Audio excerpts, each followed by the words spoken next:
In this quick video, I want to show you how to use a Notary seal embosser to do notaries or company logos on a piece of paper. It's fairly simple to do. This particular one is a handheld pocket one as opposed to the desk one with the little handle on it. It's pretty self-explanatory. So this particular one is a Trodat, but it doesn't matter if you have a shiny or a different brand, an Acorn. They're pretty much the same concept. Right now it's got a lock on there so you can't move the handle, and that's the only thing this is for, like if you put it in your pocket. So it's got the little lock logo on there. I want to push down and then force that up, and that will make it to where I could do a notary. I'm going to go ahead and first remove it just to show you how to do that. This is the insert. So to take the insert out, you just clip it like that and pull it out, and you'll know it's the top. This particular one, the Ideal Seal, has up on the top, so you know it's up, and then it'll say bottom here. But if you don't have up or down written on there, the four little dots, it's like little metal things that looks more like this with 4 dots on it, you'll know that that's always on the metal. And the male, which is the raised part, always goes on the bottom, and the female, the indented, always goes on the top. So to insert it, you might have it to where it's stored like this, where it's in like that. Only thing you have to do is just squeeze from the back and put it in the front.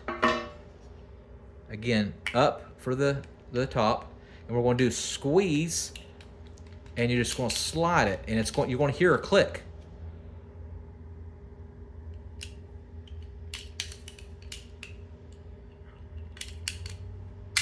Like that. You heard the click? All right, so you know it's working. If I wanted to lock it, I would just push this and put it on lock. So it depends on the direction of your emblem. I got the emblem to where the top is facing this way. So I do all my documents from the bottom and going up. But you could have your die casted to where it would be like on the side, and where your logo would be perpendicular. Okay, so let's go ahead and go to the bottom. Right here, this is where I want my logo to be. It's JR, and the only thing you have to do is squeeze. Like that. So I don't know how well you can see the logo. It's raised here. If it's illegal for the state or the government seal, you do have to have it on ink, because the state or government would require ink. So they sell the round ink dabs to where if you just press it on there, that would be ink. And that's pretty much how you use it. And then if I want to store it, I want to lock it, I'm going to press down really hard and to lock it like that. All right. I want to put in the comment section where you can buy one of these off of Amazon, the Ideal Pocket one. Pretty cheap. And thanks for watching, and make sure you subscribe.